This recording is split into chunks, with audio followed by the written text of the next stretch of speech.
तर मतदार याद्यांमधील छेडछाडीवर महाविकास आघाडीने निवडणूक आयोगाला पत्र लिहिलं होतं। विधानसभा निकालाआधी महाविकास आघाडीने पत्र लिहिलेलं।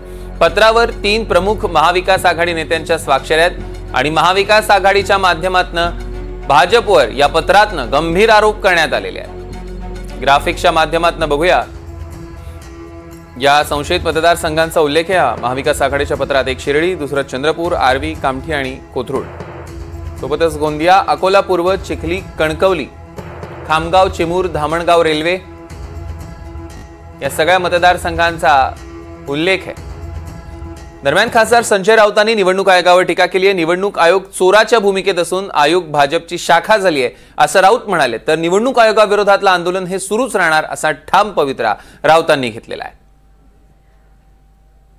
लोकशाही टिकली तर देश टिकेल, पण काल आम्हाला त्यांनी रस्त्यावरती अटक केली, आम्हाला पोलीस स्टेशनला घेऊन डिटेन करण्यात आलं, आमच्या अटकेचे कागदपत्र करायलाही उशीर झाला, त्याच्यामुळे आम्ही पार्लमेंटला पोहोचू शकलो नाही आणि त्या काळात त्यांनी सगळी बिलं मंजूर करून दिली। किती कारस्थान हे सरकार करत आहे। देवेंद्र फडणवीस, नरेंद्र मोदी, अमित शहा हे सरळ मार्गाने सत्तेवरती आले नाही, यांनी लांड्या लवाड्या करून हे सत्तेवरती आहे। जर 300 खासदार निवडणूक आयोगासमोर जाऊन उभे राहिले असते आणि त्यांनी आपली भूमिका किंवा आपलं निवेदन मांडलं असतं तर निवडणूक आयोगाला काय हृदयविकाराचा धक्का आला असता, हार्ट अटॅक आला असता, काय झालं असतं? कोणाला घाबरते निवडणूक आयोग? लोकशाहीचे रखवालदार म्हणून आम्ही निवडणूक आयोगाकडे पाहतो। त्यांनी निष्पक्ष निवडणुका घेतल्या पाहिजेत असं आम्ही समजतो।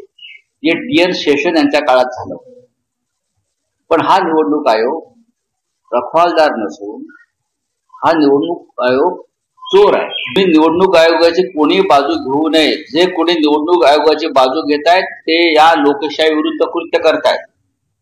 सध्याचा निवडणूक आयोग हा लोकशाहीचा हत्यारा आणि मारेकरी आहे।